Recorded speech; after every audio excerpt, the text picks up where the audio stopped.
Eu vou falar da parte da introdução, que é a parte da Fernanda, mas como ela está sem voz, então eu vou falar a introdução. O traumatismo crânioencefálico é uma lesão causada por agressão ao encéfalo, levando ao paciente ao comprometimento de suas habilidades e nível de consciência.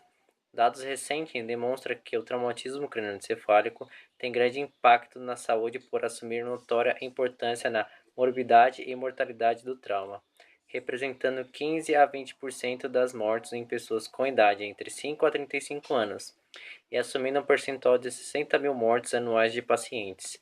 Suas lesões são classificadas em primárias e secundárias, sendo possível definir sua gravidade entre leve, moderada ou grave. Uma vez que o paciente sofra um trauma, é necessário que vá a um posto de atendimento imediatamente para melhor ser o diagnóstico. 1. O que é o TCE? A sigla TCE se refere ao traumatismo crânioencefálico. É causado por uma agressão, aceleração ou desaceleração de alta intensidade do cérebro dentro do crânio. Esse processo causa comprometimento estrutural e funcional.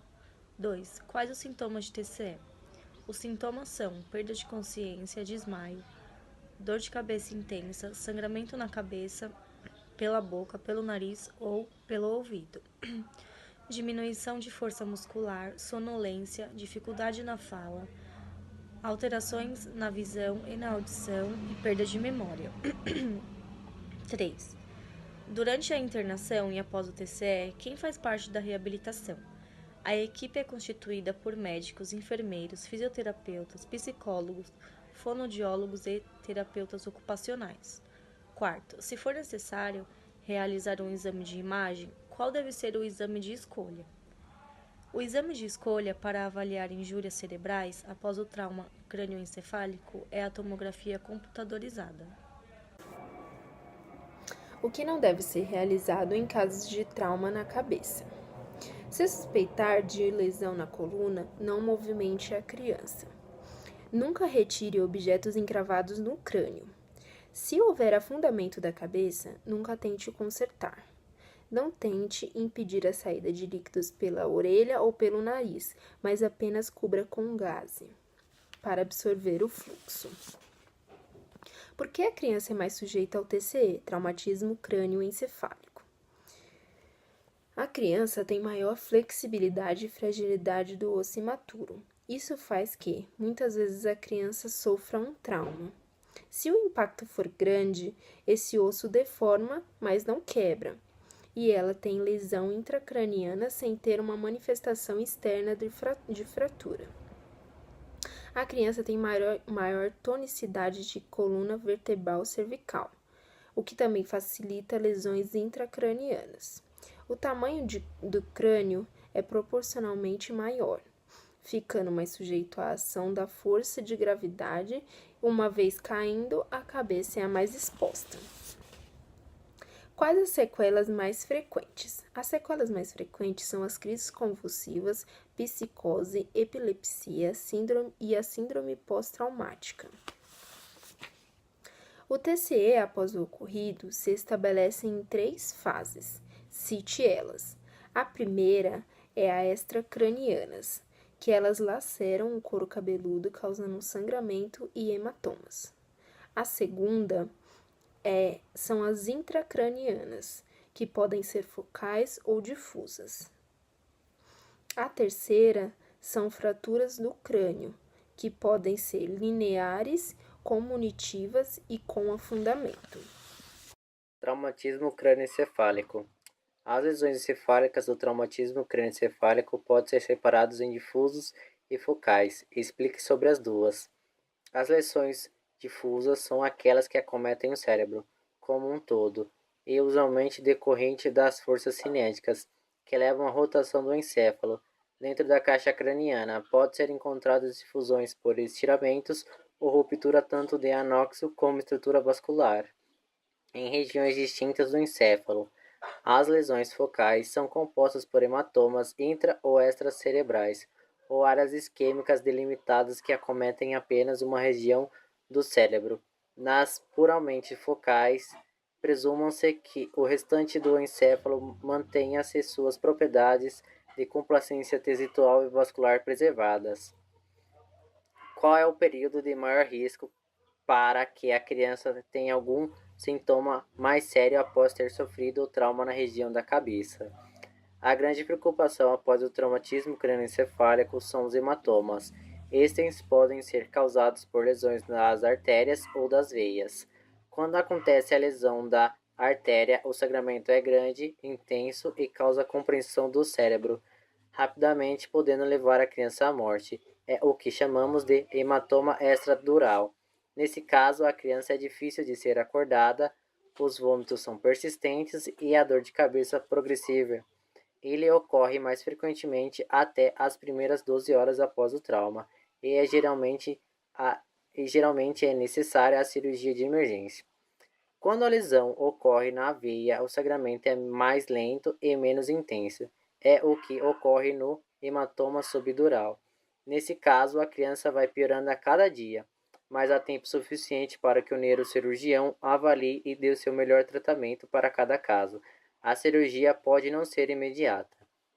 Quais são os principais fatores de lesões secundárias no traumatismo crânioencefálico? Intercorrências clínicas como hipotensão arterial, hipoglicemia, hipercabia, hipóxia respiratória, hipóxia anêmica e distúrbios eletrolíticos são os principais fatores de lesões secundárias. Posteriormente, são somados outros distúrbios metabólicos e infecciosos sistêmicos, assim como a presença de substâncias neurotóxicas, hidrocefalia e alteração hemodinâmica no espaço intracraniano. É possível recuperar um cérebro lesionado? Uma vez superados os eventos ocorridos na fase aguda de um traumatismo crânioencefálico e que concorriam para risco de morte, inicia-se uma nova fase no segmento do paciente acometidos por essa doença tão impactante no ponto de vista médico e social. As vítimas que sobrevivem ao traumatismo crânioencefálico podem apresentar deficiências e incapacidades que são temporárias ou permanentes, interferindo na capacidade do indivíduo em desempenhar suas funções habituais. Podemos didaticamente subdividir as sequelas neurológicas pós-traumáticas e subjetivas, ou ainda em físicas, cognitivas ou comportamentais e emocionais, todas relativamente frequentes em maior ou menor grau. Não podemos esquecer que o doente não é o único a sofrer, mas também a família e os cuidadores. Vários estudos científicos já demonstraram as consequências negativas do cuidado intensivo didático pelas pessoas mais próximas. A depressão é uma das principais. Traumatismo crânioencefálico. Quais são os principais mecanismos da morte celular no traumatismo crânioencefálico? A apoptose, que é a manifestação morfológica da morte programada, utilizada em situações fisiológicas como processo de maturação do sistema nervoso no qual os neurônios que não se desenvolveram sinapses negativos são descartados. E a necrose.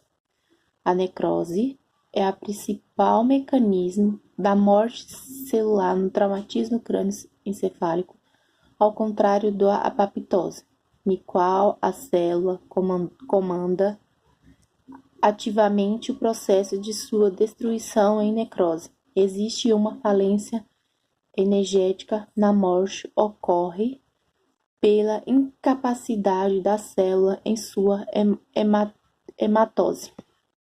As principais características da apoptose. A apoptose central da morte por apoptose é a quebra da fita do DNA internucleosomal. Técnicas para a identificação dessas estruturas em cortes histológicos tem sido a utilidade extensivamente nos últimos anos. A microscopia eletrônica evidencia e edema da microdinal, vascularização citoplasmática e do núcleo psicóticos.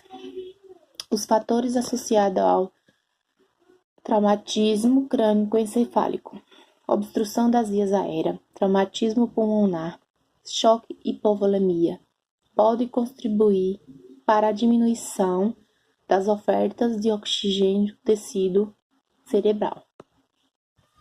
Os objetivos do fisioterapeuta diante de um paciente com traumatismo crânioencefálico. Os objetivos fisioterapêuticos são analgesia, ganho de amplitude de movimento ADM, fortalecimento nas mudanças dos membros superiores e inferiores, trabalho proprioceptivo, ganho de equilíbrio e melhora na marcha, treino de transferência, respiração pulmonar e treinamento de musculatura respiratória. Qual a importância da fisioterapia respiratória no TCE? A fisioterapia respiratória faz parte do arsenal terapêutico com importante papel na manutenção das vias aéreas, prevenindo complicações. Estudos prévios sugerem que, em pacientes com sedação insuficiente, as manobras de fisioterapia respiratória podem determinar aumento significativo na frequência cardíaca, pressão arterial, débito cardíaco, consumo de oxigênio e produção de CO2. Há alterações motoras em pacientes com TCE? Quando a lesão está localizada na área responsável pelo início do movimento voluntário, os músculos são espásticos e os reflexos tendinosos são excebados. Os pacientes com um envolvimento nas pernas, nos braços e no tronco e no pescoço têm tetraplegia espástica e são dependentes de ajuda de pessoas para alimentação, higiene e locomoção. Quais as orientações que os profissionais devem dar aos pais quanto ao sinal de alerta após um TCE? Após a alta, os pais devem estar em alerta e levar o paciente novamente à emergência, caso ele apresente sonolência excessiva, convulsão ou vômitos repetitivos. Quais recomendações que os profissionais podem recomendar aos pais para evitar novos traumas? Usar capacete para esportes como skate, ciclismo e motocicleta, uso de cinto de segurança e cadeirinhas apropriadas nos automóveis, colocar as redes nas janelas e não utilizar andadores, proteger de escadas e não deixar as crianças sozinhas em superfície onde elas possam cair. Lembrar que a partir dos 4 meses, a criança rola e tem mais risco de cair.